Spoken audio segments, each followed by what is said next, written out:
Hey guys, it's Dan, your host of your Dan's Reviews, and today I'm back for another Walking Dead video for today. This one's going to be doing a video giving my thoughts on the ratings for the Walking Dead Season 10 premiere. We have the ratings now for the very first episode of the Walking Dead Season 10. I want to talk about it. I want to discuss the ratings for the Walking Dead Season 10 premiere, which are currently at 4 million views.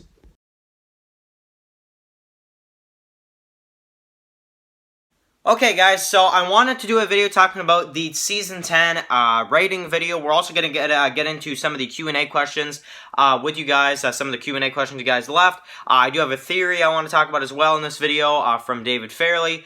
We have quite a few things to go through for today. So I wanted to do a video talking about this one because I did see the ratings last night for the Season 10 premiere. Lines recrossed, and I'm seeing tons of articles coming out right now. People saying, certain people saying, lowest premiere ever. This is a huge deal. Walking Dead premiere. They had their lowest ratings of any season premiere ever, and I feel like saying it's like, people, it's the 10th year. Like honestly, I'm sorry, but I feel like just I'm so upset when people say they write articles and they're like, low ratings, lowest ratings ever since season 1. It's like, shut up. It's at their 10th season. Like, they kept really crazy ratings for years. Just because they're at 4 and 5 million per episode.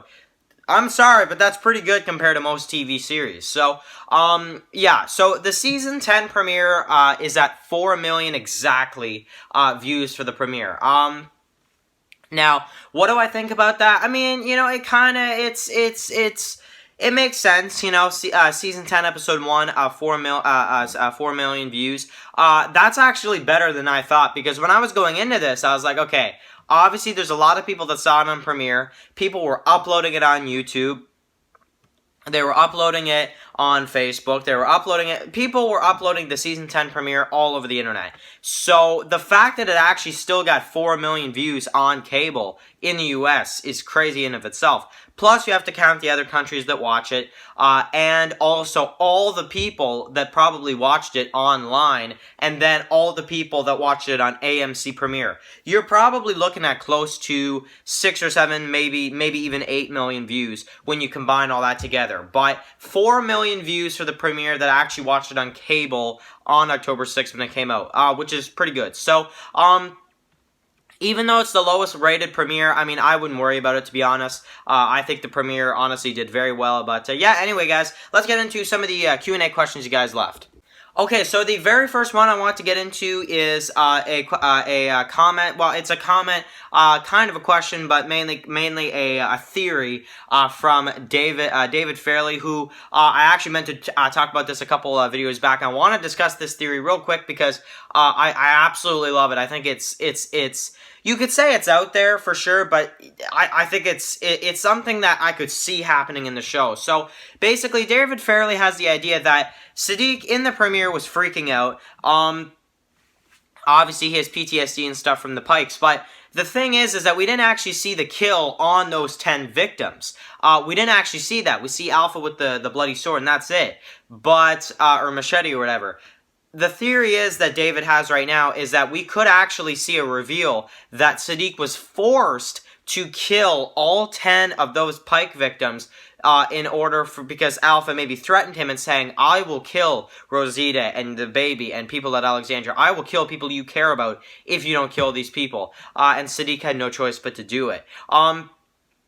Because it is kind of ironic that, it is kind of weird that Siddiq would be just left alive, in the woods like that. You could say Alpha left him alive to tell them the story and all that kind of stuff. But if Siddiq did that, that makes sense. So did Siddiq kill all the victims, basically? Now, I'm gonna say for this one, I like the theory. I think it's something that, if it ends up happening, man, honestly, David, I'm gonna give you some credit for this one. But honestly, right now, I'm about a 40%, I'm gonna say about 40% of me is saying yes. I think they honestly, I think they could do that. I think that'd be a huge twist. I think that'd be a big deal, and I think that would really get the fans. But I'm a 60% right now saying I just don't know if they really want to go that dark, because it's a very dark idea, to have Sadiq be the one to do that. Now, if Sadiq is the one, and if Sadiq actually did have to kill all 10 Pike victims, man, David, I'm definitely going to give you some credit for this one. But, I definitely love your theory. I think it's really, really awesome, and I think it's a theory that it could go that way. To be honest, it definitely could.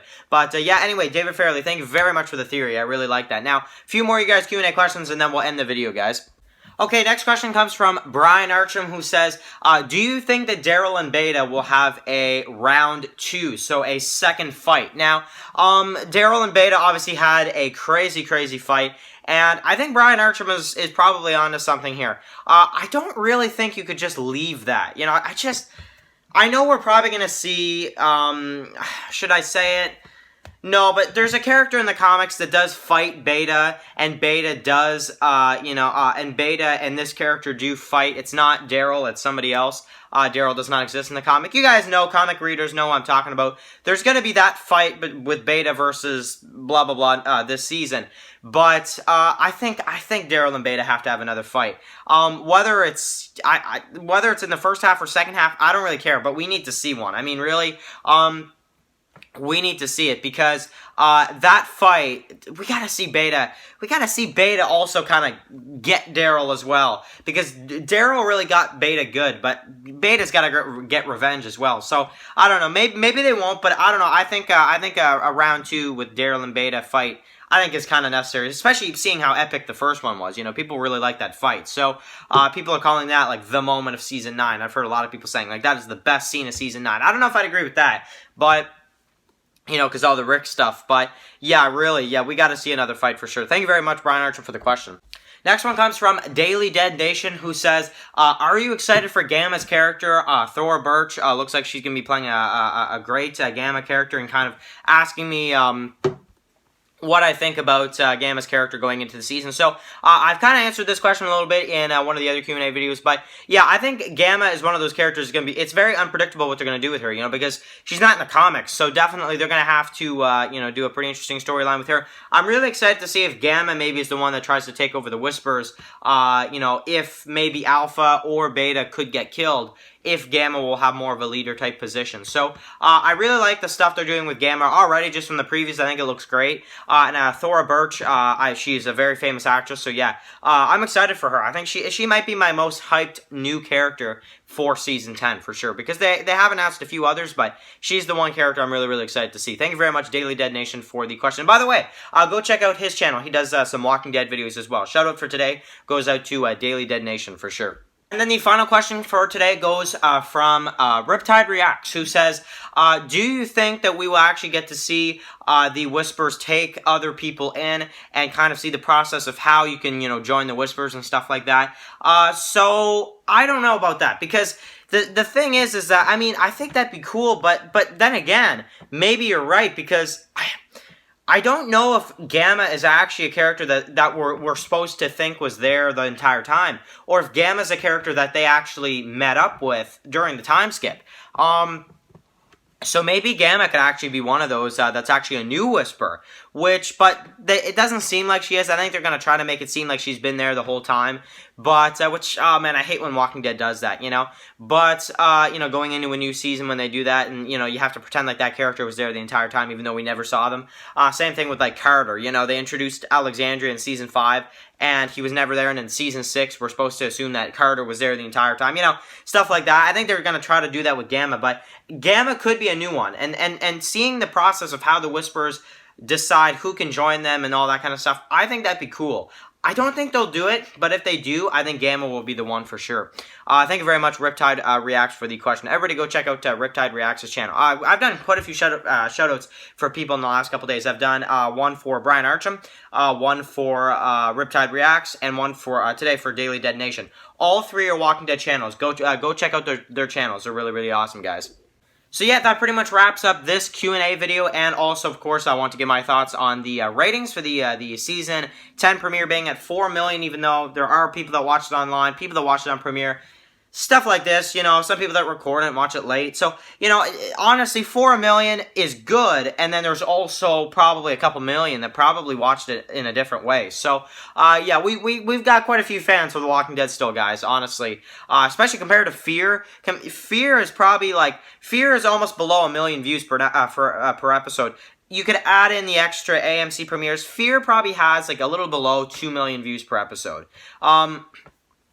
Most likely. You know, I mean, honestly, The Walking Dead is so much more than Fear. You know, Walking Dead, 4, 5, even 6 million views per episode. Fear, sometimes it's almost below 1 million views. So that just kind of shows how good The Walking Dead is doing still, even 10 years, you know. So anyway, guys, write your comments in the comment section below. Thank you guys so much for the questions. And of course, you know, we got a couple more days this week. We got Thursday, Friday, Saturday, of course, with the spotlight.